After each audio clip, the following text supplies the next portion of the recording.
paz do Senhor, meu amado irmão.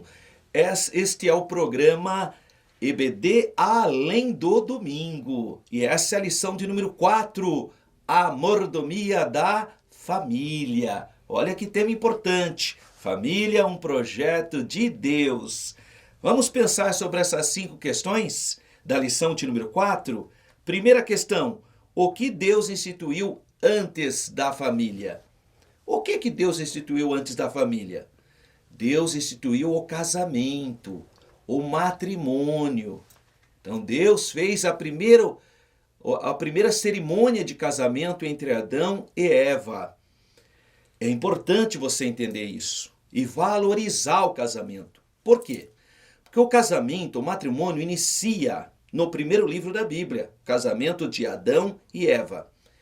E vai até o último livro da Bíblia, que termina com casamento. Começa com casamento e termina com casamento, que é o casamento da igreja, a noiva, eu e você, com o noivo, o Senhor Jesus Cristo. Olha que interessante, quando o apóstolo Paulo vai falar sobre o relacionamento de Cristo com a igreja, ele vai citar o casamento. Não é? Lá em Efésios, Paulo fala sobre o relacionamento conjugal, alegoricamente, para falar sobre o mistério do relacionamento do Senhor Jesus com a igreja. Então é muito importante nós respeitarmos, protegermos e abençoarmos a relação matrimonial. Olha só, no primeiro capítulo da Bíblia, você encontra os 31 versículos, uma nota de Deus em cada ato criativo. Então ali aparece 7 vezes a expressão, e viu Deus que era bom. 7 vezes. Abruptamente, no capítulo 2, versículo 18, aparece a primeira negativa divina. O Senhor diz, não é bom. E o que não é bom? Que o homem esteja solitário, que o homem esteja sozinho. Então Deus estabeleceu o primeiro casamento para que o homem expressasse todo o potencial da sua humanidade, um ser completo.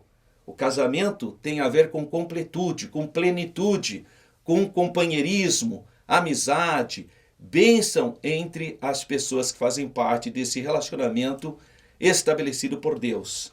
Então, a primeira coisa que Deus estabeleceu antes do crescimento da família foi o casamento. Questão de número 2. O que o livro de Gênesis relata?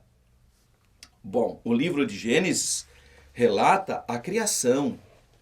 O próprio nome desse livro vai falar sobre a criação, a origem. A palavra hebraica para Gênesis é Bereshit. É interessante que começa o livro assim.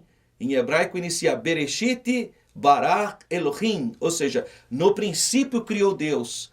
Bereshit é o nome do primeiro livro da Bíblia, que em grego ficou Gênesis. Nós tiramos do grego a palavra Gênesis, que é origem, princípio, começo.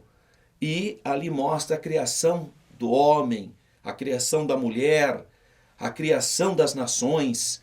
Então, o nosso livro de Gênesis relata que a partir do homem e da mulher, Deus estabeleceu a família, a minha e a sua família. Então nós somos criacionistas, no sentido de que somos contra a teoria da evolução, ou a teoria do extraterrestre, ou qualquer outra teoria que o mundo propõe. Nós cremos em um Deus criador. O nosso credo diz isso, cremos em Deus Pai Todo-Poderoso, Criador dos céus e da terra. A pergunta de número 3, cite os 2 princípios que regem o casamento cristão. 2 princípios fundamentais, monogamia e heterossexualidade. Mas, professor Alberto, o que é monogamia? Casamento com uma só pessoa. Um homem e uma mulher, é um casamento monogâmico, foi o modelo e a regra que Deus estabeleceu. Quando Deus criou Adão e posteriormente Eva, ele criou um homem e criou uma mulher. Isso é monogamia, é o casamento monogâmico. O que mais? Deus criou um macho e uma fêmea, um homem e uma mulher. Isso é heterossexualidade. Por que que nós cristãos defendemos o casamento monogâmico e heterossexual? Primeiro, porque o casamento monogâmico é o modelo que Deus estabeleceu, é o modelo que tem a bênção de Deus. Segunda perspectiva, a heterossexualidade, o casamento monogâmico e heterossexual, especialmente heterossexual entre um homem e uma mulher, é o único que tem potencial de perpetuação da espécie humana. Você sabe disso? Esses arranjos que vê hoje na sociedade atual, homem com homem, mulher com mulher, se depender disso, dessas exceções, sabe o que vai acontecer? Acaba a humanidade. Porque o único que permite, que tem potencial, também a pessoa pode ser estéril, por isso que eu estou dizendo que tem o potencial de perpetuação de espécie humana, é o casamento heterossexual entre um homem e uma mulher. Esse tem potencial de perpetuação da nossa espécie, da humanidade. E Deus, na sua sabedoria, estabeleceu então a criação para o homem, para a mulher, para o gênero humano, com esses dois princípios, monogamia e heterossexualidade. Questão de número 4. Segundo a lição, qual a ordem de prioridade do crente? Então, segundo a lição, existe uma ordem de prioridade. Primeiro lugar, lembra da nossa lição de número 1, quando eu disse sobre o nosso relacionamento vertical, amar a Deus sobre todas as coisas. Então, primeira coisa que eu tenho que colocar é Deus. Nós somos, nessa perspectiva, teocêntricos. Deus em primeiro lugar. Segundo lugar, é a nossa família. É a própria pessoa, né? É o crente, né? É a adoração horizontal. Então, em primeiro lugar, é Deus, o nosso Criador. Segundo lugar, é você crente. E aí nós já estamos pensando em família. Terceiro lugar, o nosso cônjuge. E assim vai. Quarto lugar, os nossos filhos. E a igreja, como é que fica? Porque a igreja também é uma extensão de família. Nessa lição, ele coloca como quinto lugar. Então, na perspectiva da lição é Deus, você, seu cônjuge, seus filhos e a igreja. Agora, basicamente é o seguinte, meu irmão. Deus em primeiro lugar, sua família em segundo lugar. Igreja em terceiro lugar. Basicamente é isso, resumindo a ideia da lição. Sempre em primeiro lugar o nosso Deus, em segundo lugar sua família. Na perspectiva da lição, primeiro Deus, segundo você, o crente, né, você, terceiro seu cônjuge, quarto seus filhos e quinto a igreja. E para encerrarmos, a pergunta número 5. Na mordomia da família cristã, quais estratégias poderosas devem ser usadas pela família para vencer os ataques do mal? O que eu posso usar para proteger a minha casa, a minha família? Para você proteger a sua casa, a sua família. Primeira coisa, valorize a santa e bendita e poderosa palavra de Deus. Tem uma regra, que a Bíblia seja então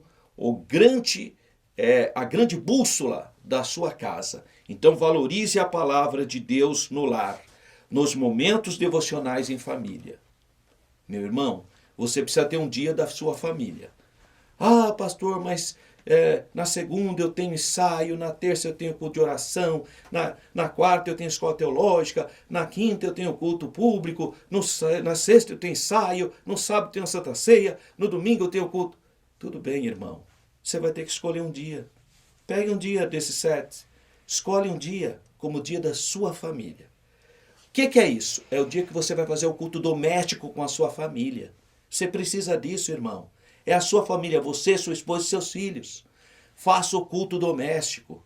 Você quer ter uma família forte, abençoada, firme? Escolha um dia da semana. Eu vou dar o meu testemunho. O meu é a terça-feira. Terça-feira é o dia da minha família, irmão. Então, às vezes, os irmãos nos convidam carinhosamente, pedem pra gente ir. Às vezes, eu até abro uma exceção, mas a regra é terça-feira é da minha família. O que que eu faço?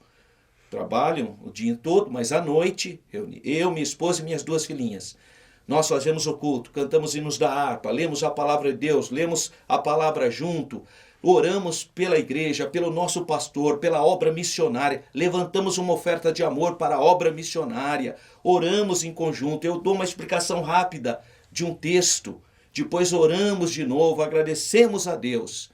A hora que terminou o culto, eu pergunto para as minhas meninas, né, minha esposa e minhas 2 filhinhas, o que que vocês querem fazer? Aí a minha menininha menorzinha, papai, quero assistir um desenho, vamos fazer pipoca. É dia da família. Faça isso, separe um dia para a sua família. É importante isso, tá? Então essa pergunta fala sobre as estratégias de proteger a família, valorização da palavra de Deus no lar, momentos devocionais em família, principalmente o culto doméstico, ter boas literaturas cristãs. Compre livro para os seus filhos ler. A leitura é essencial para nós, para termos uma linguagem muito mais sofisticada, para entendermos os contextos. Precisa ler, meu irmão. Vai numa livraria evangélica, compre livros bons, livros pedagogicamente corretos por cada idade, para os seus filhos, e eu tenho certeza que a sua casa estará protegida. Claro que você, como sacerdote do lar, você tem que orar pela sua família, tá certo? Um grande abraço, fique na paz do Senhor.